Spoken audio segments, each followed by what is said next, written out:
மாரிசன்ற title எனக்கு ரொம்ப வித்தியாசமாக இருந்துச்சு. டைட்டில் என்ன வச்சுருங்கன்றப்ப அப்போ டைரக்டர் இவரும் சேர்ந்து சொன்னாங்க மாரிசன். மாரிசங்கிறது மீனிங் என்னன்னு கேட்டேன் நான். அதுக்கு மீனிங் சொன்னார். அதுவும் அந்த ராமாயணத்தில் வந்து அந்த சீதையை கடத்தும் போது மானா மாறி உள்ளே போகும்ல அந்த கேரக்டர், அது பேர் தான் மாரிசன்னார்.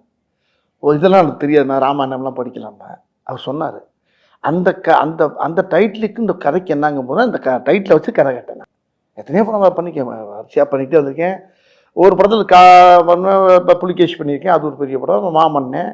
மாமன்னுக்கு அப்புறம் நீங்கள் ஜம்ப் பண்ணி வந்த மாரிசன். இப்போ என்ன கேட்டால் இப்போ ஒவ்வொரு படமும் இப்போ எனக்கு எல்லாமே கலந்து வருது. இப்போ கேரக்டர் ரோலும் வருது. நல்ல இப்போ சுந்தர்ஜி படம் பண்ணோம்ல யங்கர்ஸு, அது ஒரு நல்ல காமெடி படம். அது இப்படி ஒன்றும் மாறி மாறி கதையை பூரா செலக்ட் பண்ணி தான் பண்ணிட்டு வரேன் நான்.